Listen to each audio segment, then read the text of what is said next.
12-year-old Noor wasn't thrilled about moving. Her family had inherited an old countryside house from a distant uncle, a man no one had heard from in decades.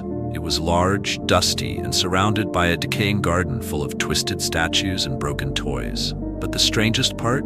In the attic, there were hundreds of dolls, glassy-eyed, porcelain-skinned, with hand-stitched smiles, all staring. Some were smiling, some were crying, and some looked angry.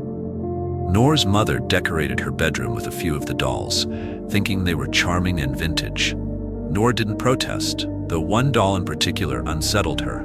It was small, with braided hair and a burnt eye socket. Its little hands were clenched into fists. That night, Noor awoke to a soft tapping sound. Tap, tap, tap. The doll had fallen from the shelf and now sat at the foot of her bed, facing her. Noor grew curious about her uncle, the original owner of the house. In the local library, she found an old newspaper clipping. Elias the Dollmaker vanishes after child complaints. Locals suspect dark rituals, no bodies found. Beside it, an old photo showed Elias with a row of identical children, their eyes hollow, expressions blank, like the dolls. Noor's stomach turned. She raced home and pulled out the burnt-eyed doll. There was something scratched into the back of its head.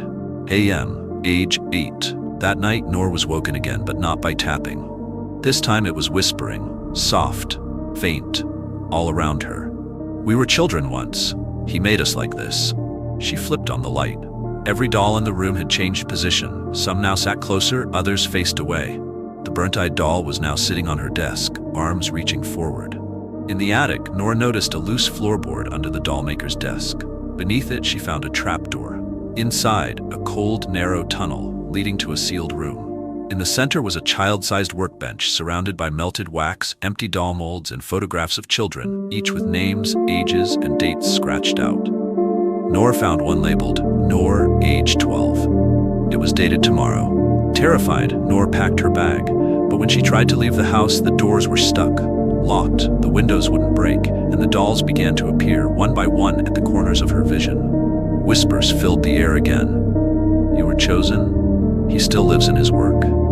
The burnt-eyed doll now stood in the hallway, but this time it was smiling. Noor fled to the attic, lit a match, and threw it into the trapdoor chamber.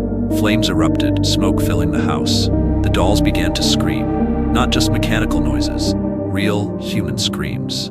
As she escaped through a window, she saw the dolls in the attic turning to ash, one by one. And in the flames, she saw a tall shadow vanish, wearing a long coat and a twisted grin.